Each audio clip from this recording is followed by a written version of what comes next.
10 brands.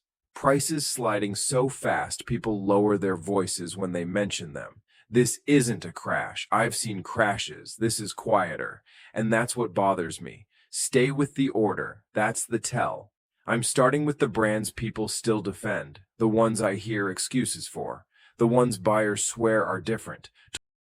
Toyota used to feel untouchable. You bought it because time worked for you. Depreciation slowed down. Resale stayed clean.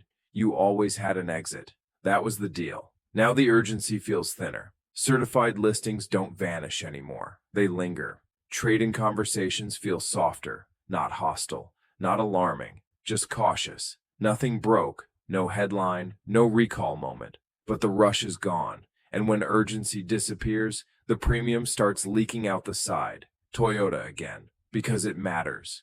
Dealer lots feel heavier than anyone admits. Not full, not alarming, just heavier. I hear different words now. Allocation quietly became availability. That shift always comes first. Pricing follows later. I've watched this before. Chrysler doesn't look like it failed. It looks paused. Too few models. Nothing stepping in as others age out. No sense of motion.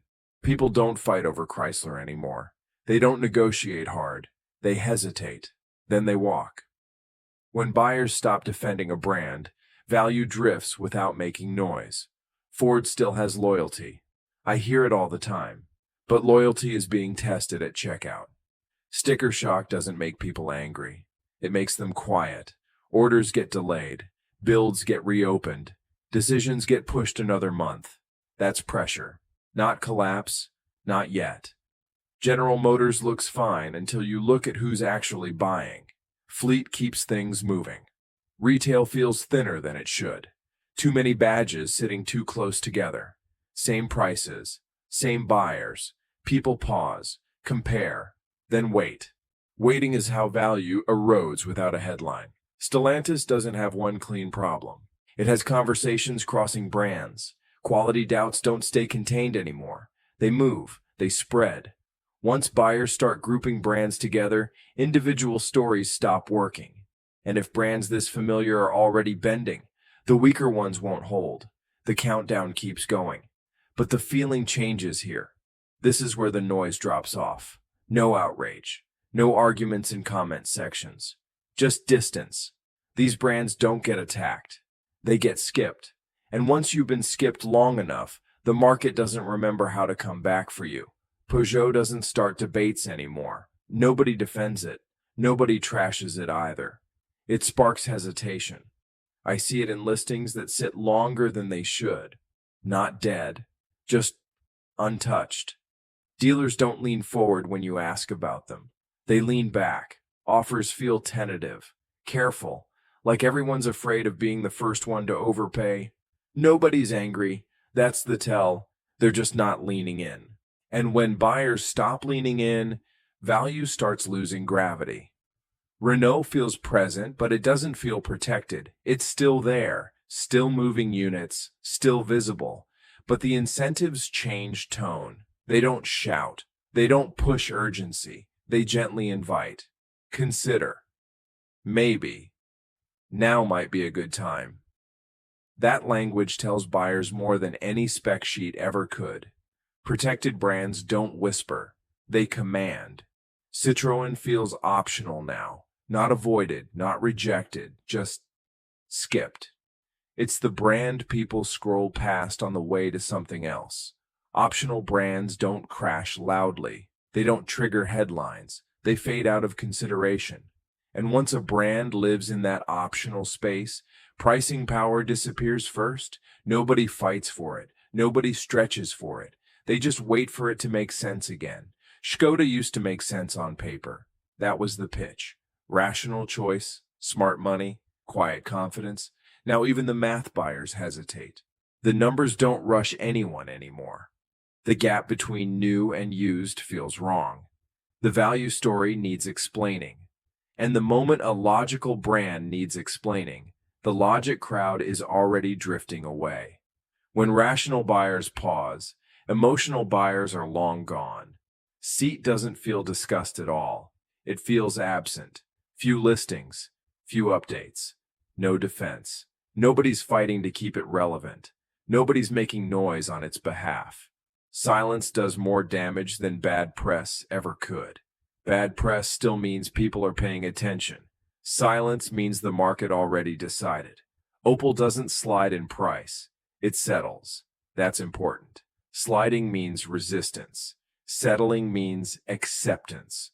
Offers don't improve over time. They get accepted or ignored. No counter, no drama. That's not negotiation. That's the market moving on. And once the market moves, it doesn't look back. This is the stage people misunderstand. They're waiting for anger, for panic, for a visible breaking point. But this part doesn't come with raised voices. It comes with shorter conversations, longer listings, softer tones. I hear it when buyers talk now. They don't ask, "Is this a good deal?" They ask, "Is this still worth it?" That's a very different question, because good deal implies action. Still worth it implies doubt, and doubt is heavier than fear. These brands aren't being rejected.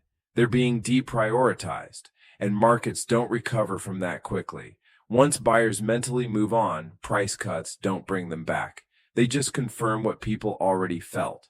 I've watched this cycle more than once. The middle brands always go quiet first. They stop being defended. They stop being argued over. They just sit. And sitting is deadly, because while they sit, the expectations reset. What felt fair last year now feels expensive.